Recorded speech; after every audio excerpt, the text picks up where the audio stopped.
আমি সবারই কাছে আমার মানে মাপ চাওয়া দরকার, আমার দেরি হয়ে গেছে, কারণ আমি কাটোয়া থেকে আস্তে আস্তে রাস্তায় এত জ্যাম ছিল যে আমি কাটিয়ে আসতে পারিনি সময়।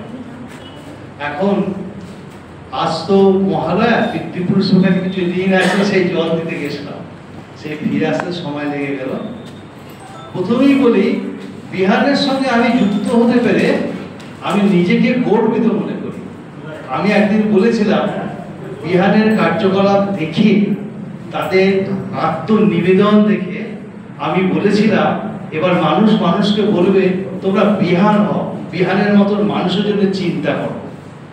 এবং সবচেয়ে বেশি আবেদন রাখে সমাজের একটা অবহেলিত সমাজের একটা জায়গা, সেটা শিশু শিক্ষা, শিশু স্বাস্থ্য, শিশুদের আত্মমর্যাদা রক্ষা, আত্মরক্ষা করার বিষয়টা সবচেয়ে বেশি অবহেলিত এবং নেগলেক্টেড যেটাকে বলা হয়, সেরকম জায়গাটা ছিল।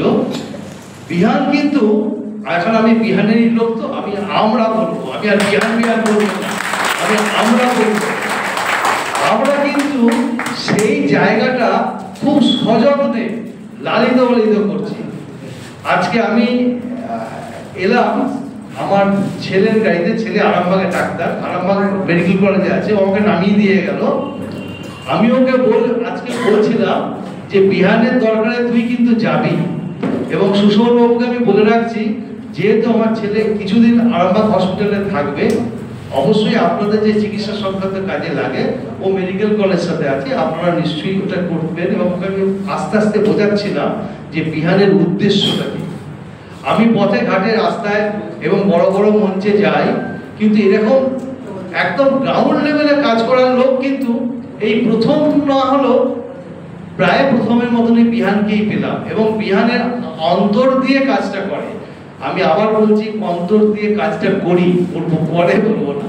এবং আপনাদের কাছে আবার আমি বলি যে বিহানের সঙ্গে আপনারা সবাই সহযোগিতা করুন। আজকে আমার সঙ্গে অনেক লোক আসতে চেয়েছিল বিহানের নাম শুনে, কিন্তু দু একটা কারণে তারা আসতে পারেনি।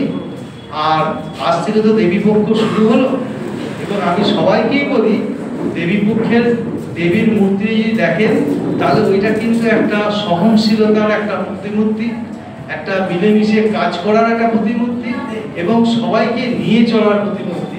যদি মূর্তিটাকে আমরা খুব ভালোভাবে লক্ষ্য করে দেখি, যে সাপ, ময়ূর, পেঁচা সব এক জায়গায় সহাবস্থান করছে, এবং একটা সম্পূর্ণ মানুষের বৃদ্ধি, মনোভাব সব ওই মূর্তির মধ্যেই থাকে।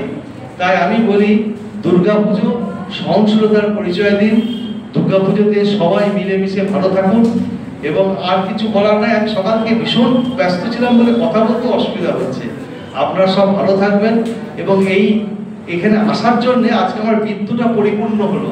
অতীতে আমার পিতৃমাতাকে জল দিয়ে আসার পরে বর্তমানটাকে আমি না করতে পারছি, বর্তমানে শিশুদের প্রতি ওদের ডাকে আসতে পেরেছি, সেই জন্য বলি অতীত এবং ভবিষ্যতের মাঝে এসে দাঁড়াতে পেরেছি।